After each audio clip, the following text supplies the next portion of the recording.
देखिए, आपको ये पता होगा कि आदर्श घोटाला जो है उसमें पिछले 1.25 साल से लगातार मेहनत कर रहे हैं। जितने भी ठेकेदार हैं, हजारों की संख्या के अंदर गोरगरीब है, उनकी जिंदगी भर का पैसा फंसा हुआ है। ये महाराष्ट्र के अंदर पहली पद संस्था है कि जहां पर लोगों को उनका पैसा वापस मिलने की शुरुआत हो गई है, चाहे वो 10,000 हो या 25,000 हो। एक कम से कम शुरुआत तो हुई है और हम उनको यकीन दिलाए हैं कि उनका 1-1 रुपया वापस मिलेगा करके। लेकिन कुछ बातें हमारे सामने अभी सामने आई है जो चौंकाने वाली है और कहीं ना कहीं एक प्रश्न चिन्ह उपस्थित करती है जिला प्रशासन के ऊपर और पुलिस प्रशासन के ऊपर।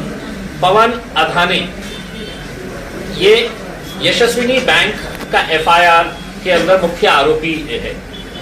इसके माता पिता देवीदास अधाने और उनकी पत्नी दोनों भी पिछले 1 साल से हरसूल जेल के अंदर है, क्योंकि ये आदर्श के अंदर मुख्य आरोपी ही है। यशस्विनी के अंदर पवन अधाने को ये बताया गया है कि ये फरार है, ये एब्सकॉन्डिंग है।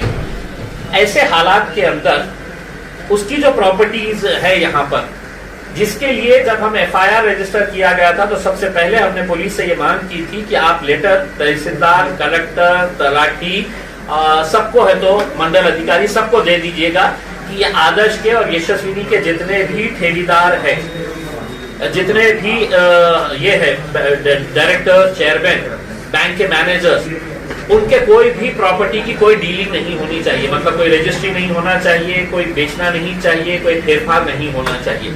अब हमारे पास कुछ ऐसे डॉक्यूमेंट्स हाथ लगे हैं जिससे ये साबित होता है कि जटवाड़ा के पास राहतपट्टी टांडा में तकरीबन 1 एकड़ जगह जो है वो बेचने का, फेरफार करने का उसको अधिकार दे दिया गया। किसने अधिकार दिया? तो यहाँ पर बैठने वाले तहसीलदार साहब ने दिए हैं, रमेश मुंडलोड साहब ने, और उन्होंने अपने ऑर्डर के अंदर साफ कर दिया है कि मुझे पुलिस वुलिस का कोई नहीं है, ठेकेदारों को पैसे चाहिए तो कोर्ट में जाओ और कोर्ट से जाकर लेकर आए करके। हमारा ये सवाल पैदा होता है कि उन्होंने बाज़ाब्ता मैंने हियरिंग लिया है बोल के, और उस हियरिंग के अंदर पवन अधाने भी शामिल हुआ है। तो सवाल ये पैदा होता है कि पुलिस को पवन अधाने एब्सकॉन्डिंग लग रहा है, फरार घोषित बताया जा रहा है, और वो यहाँ पर कलेक्टर ऑफिस में आके बाज़ाब्ता हियरिंग अटेंड कर रहा है। फिर इसके बाद 2 प्रॉपर्टीज यही पवन अधाने की वहां पे है, पीसा देवी के ऊपर तकरीबन 11,000 स्क्वायर फीट का रोड के ऊपर के 2 प्लॉट्स है, वो बेचे गए। जालना के एक बहुत बड़े उद्योगपति है गोयल साहब को बेचे गए है करके। तो जब पत्र ये लिखा गया है कि ये प्रॉपर्टीज MPID के अंदर आ गए हैं, ये आरोपी फरार है, जो वहां के ठेकेदार है उन्होंने लिखित के अंदर तहसीलदार को दिया कि साहब ये जमीन जो है इसकी फेरफार नहीं की जाए, क्योंकि ये यशस्विनी के ठेकेदारों के पैसे से ली गई है करके, और इसका मामला पुलिस स्टेशन के अंदर चल रहा है, तक कोई इसकी दखल नहीं ली गई है करके। एक प्रॉपर्टी ऐसी है धामन गांव की, जो उस वक्त के यशस्विनी के एक बैंक मैनेजर उनके नाम के ऊपर प्रॉपर्टी थी। वो प्रॉपर्टी उन्होंने बेचे। यहाँ के हमारे मंत्री साहब है, सरकार मंत्री रह चुके हैं, उनका PA है, उनके नाम के ऊपर ये प्रॉपर्टी बेची गई है इसमें। और वो बेचते वक्त तहसीलदार साहब ने ये बताया है कि साहब ये मैं इसलिए बेच रहा हूँ कि पुलिस वालों ने मुझसे कहा है कि जिसने बेचा है, जो बैंक का मैनेजर है, उसका नाम है गणेश नाना साहेब शिंदे। ये गणेश नाना साहेब शिंदे अभी भी फरार है।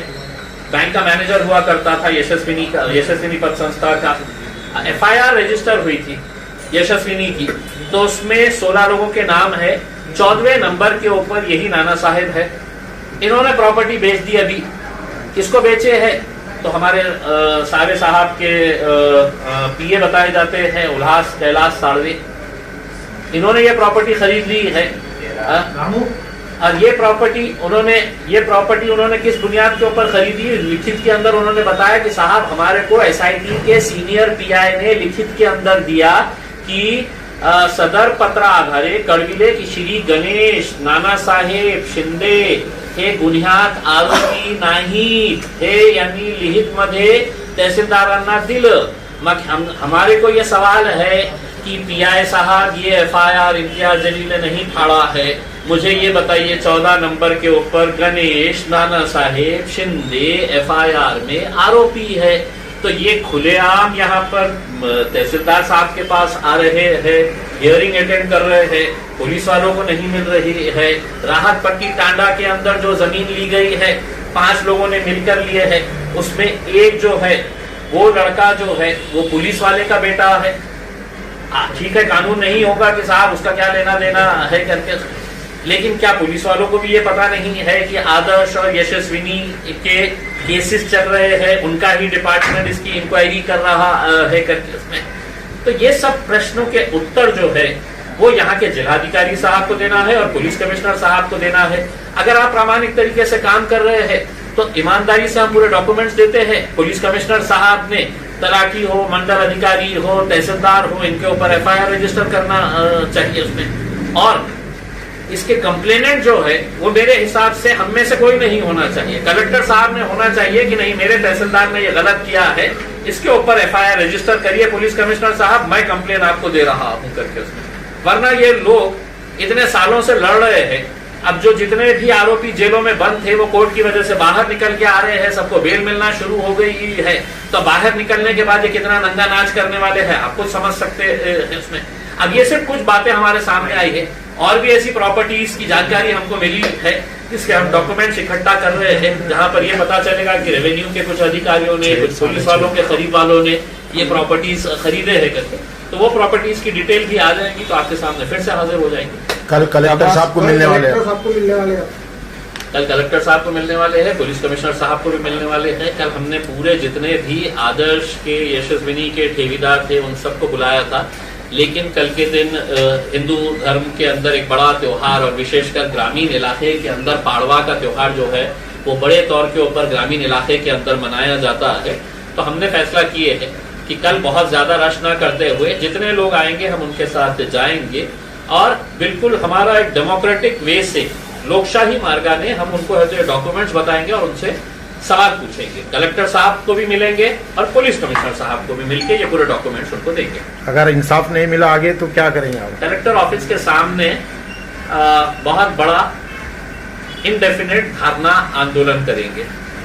और इनडेफिनेट मतलब सुबह 10 से 5 बजे तक का नहीं, इनडेफिनेट सबको बिठाएंगे और यहाँ पे बैठ के है तो कलेक्टर साहब के ऑफिस के सामने मोटा एक आंदोलन